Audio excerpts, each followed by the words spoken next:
something else that, they wasted a lot of money on was the Masters of the Universe live action movie that was going to come out. And you're like, a He-Man live action movie? Do we need is Dolph Lundgren back? No, there's no Dolph Lundgren. Is Courtney Cox back? No, there's not that, But Netflix picked this up. They paid $30 million to develop this. $30 million so far to Sony, and then they cast the role. They had all the rights they got back in 2019. They're moving forward. Of course, they had that cartoon one by Kevin Smith on Netflix that did pretty good.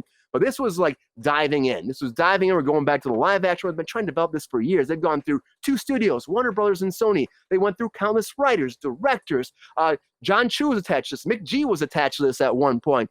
But it was scrapped by Netflix over budget. That's what it came down to. They wanted $200 million for it, and then Netflix had this whole thing, which we've talked about before, where they had their stock drop, and they had a lot of people drop, and that happened. They lost a lot of money, and they started looking for things to cut, and this is one of those things that got cut. It just got announced yesterday, and the thing is, they're saying they're starting to shop it around. Mattel's trying to shop it around. Of course, they have, this is made by Mattel, but of course they have Barbie coming out. If that's a big success, maybe that'll piggyback to somebody else wanting to pick up Masters of the Universe. But of course, this is a 80s franchise. It really doesn't have a lot of oomph going into it right now, so I feel like it's kind of a hard sell. Of course, like I said, all you have is that Netflix cartoon, but is that enough to get this going to a new generation to sell it? They took it back to Netflix, said we can do it for $180 million as opposed to $200, and they said, no, it doesn't help anybody. We're done. It's a hard pass. This guy, Kyle Allen, attached to it. The directing duo of Adam and Aram Nee, who did The Lost City, that was attached to it too. They were going to direct this one, but it's done, everybody. There's no cash for it.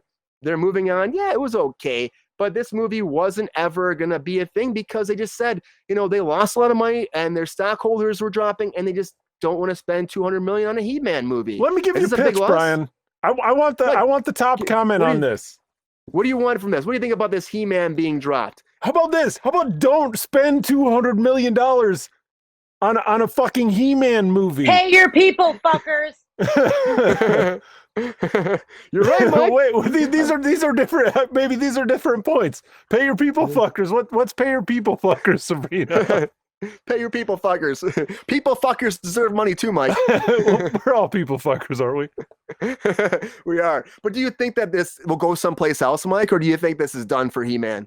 Oh, sorry. I don't know if we're having a little tech issue there. The comment that I was going to make was just that.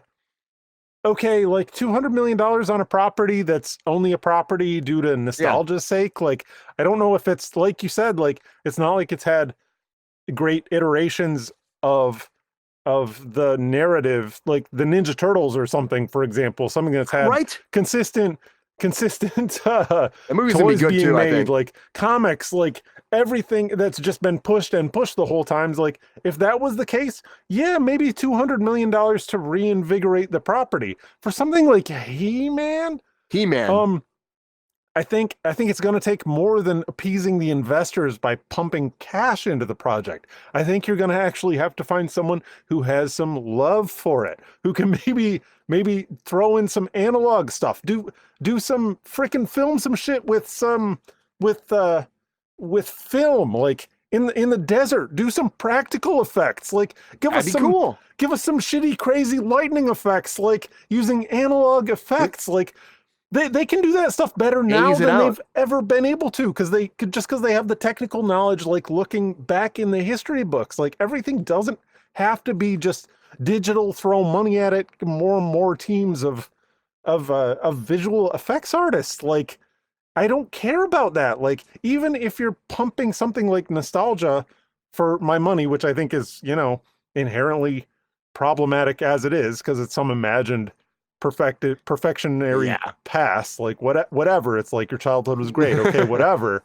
But if you're gonna if you can de-age Dolph Lundgren and do some crazy analog lightning effects, like and a Skeletor, man. Give me a Skeletor with practical effects that looks awesome. Engage LucasArts, like tell LucasArts, like here's $20 million, like to make us bring it together, a whole department to make this look badass. Like, I don't think that I'm the only person that's saying this, to be honest, but that's my take. I don't think so, Mike. I also think, like, for me, I'm like, I just don't see people watching this, right, Mike? I just don't see people wanting this. Who cares? And Like honestly, we're the exact audience, Brian, and we don't give a shit. And the 80s one was like, it was cool, but it was still a piece of shit. For a great cast too. And it wasn't, they couldn't do it then. They're not going to do it now. And throwing more money at this IP is not going to save it, I don't think.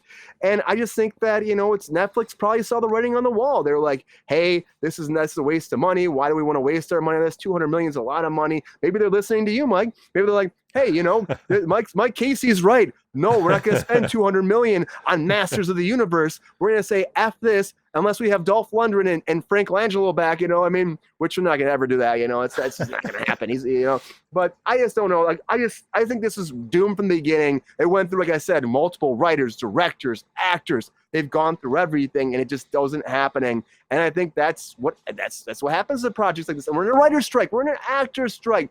This is not going to work out. I don't think it's going to be picked up. Do you think Sabrina, somebody's going to pick this up, or do you agree with Mike? What do you think? It's super unfortunate that I think someone will pick it up because people don't like to take a chance on new things, and they like to recycle old ideas because they feel like there is some sort of a fan base somewhere and they think that it's a better thing. But however, however, those basically equal the same thing. So I apologize for my bad English.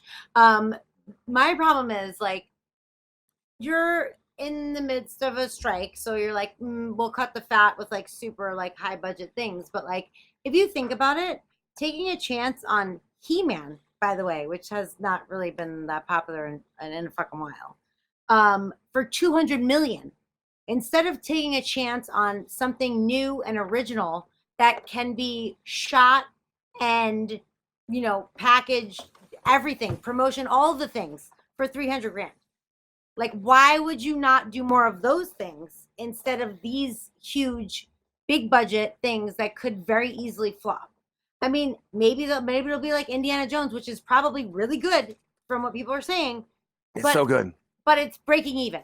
You know what I mean? Like, why would you do that when you can take a chance on something that some amazing, talented writer came up with amazing, talented actors, and your budget is like exponentially lower?